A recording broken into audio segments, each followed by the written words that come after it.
Rent a grandma in Japan. Motherly love for $60. Need a touch of nurturing warmth? In Japan, there's an intriguing service where you can hire a grandmother figure for as little as $60 per visit. It sounds unusual, but this trend reveals deeper truths about society and loneliness. And here's where it gets controversial. What does it say about family ties and social support when people turn to paid strangers for such intimate connections? Take 69-year-old Taiko Kaji, for example. She works as a grandmother for hire in Tokyo, taking on roles that range from household tasks like cleaning and cooking to offering heartfelt life advice. "I never feel bored," she shared with the ABC. "Getting out, connecting with people, and having these meaningful experiences convinced me that this job was the right choice." Japan is currently grappling with what many have described as a loneliness epidemic. Isolation among its population has even led to tragic solitary deaths in some cases. The concept of grandmother for hire services sprouted from this social challenge, allowing people to receive genuine affection and care from an older woman, emulating the warmth typically provided by a maternal figure. All for a modest fee starting around $60 a visit. But there's more to this story than just companionship. These services offer valuable employment opportunities for older women in Japan, a society that often overlooks the skills and wisdom of its senior female population. Ms. Kaji herself found this role after struggling to find meaningful work following the loss of her dog. Cleaning jobs were her only option until her daughter discovered a company hiring older women to play the role of grandmothers for strangers. Ms. Kaji is now part of Client Partners, a unique women-only handyman business that employs solely women and is operated by women. Launched in 2011, their OK Obachan, which translates to OK Grandmother, service was designed to address societal issues best suited to women's expertise. CEO Ruri Kanazawa explained, "The market was saturated with male handymen, so adding female to our company opened up a whole new avenue. Out of about 300 to 400 employees, around 80 are women over 60, highlighting a significant embrace of senior talent." But it's not just about grandmothers. Client Partners also offer services such as interpreters, tourist guides, and even the option to rent a friend or an aunt. The clientele is diverse, ranging from 20-somethings to individuals in their 70s.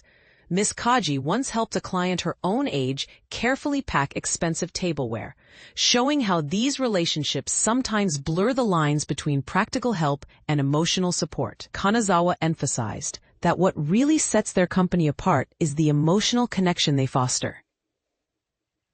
Many clients turn to them because they struggle to seek help from relatives or family members. Some have endured abuse, while others may never have had a mother's nurturing presence. Our grandmother staff members don't just cook or clean.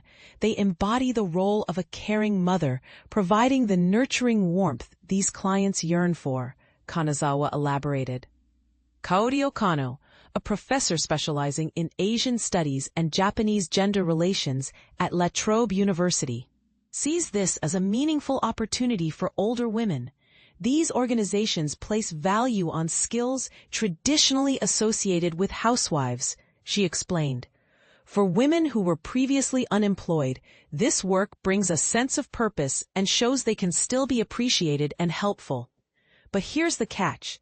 The economic and social conditions for older women in Japan are often tough. While retirees may receive pensions from employee schemes and national programs, eligibility depends on either their own work contributions or those of their husbands. This system leaves many women vulnerable, especially those who never married or held steady jobs. Professor Okano pointed out that 2 decades ago, many women left the workforce upon marriage or childbirth, often returning only later in part-time or temporary roles. Despite improvements, such as better maternity leave and childcare, women's labor participation still peaks in their late 20s to early 30s. Job security and long-term career advancement remain elusive for many. Eriko Teramura, a professor of human resource management and labor economics at Meikai University, expects more older women to enter the workforce but highlights ongoing struggles. Long gaps in employment and part-time jobs limit skill accumulation, she said. It's unlikely that most older women can rely solely on their pensions. This brings us full circle to why companies like Client Partners matter.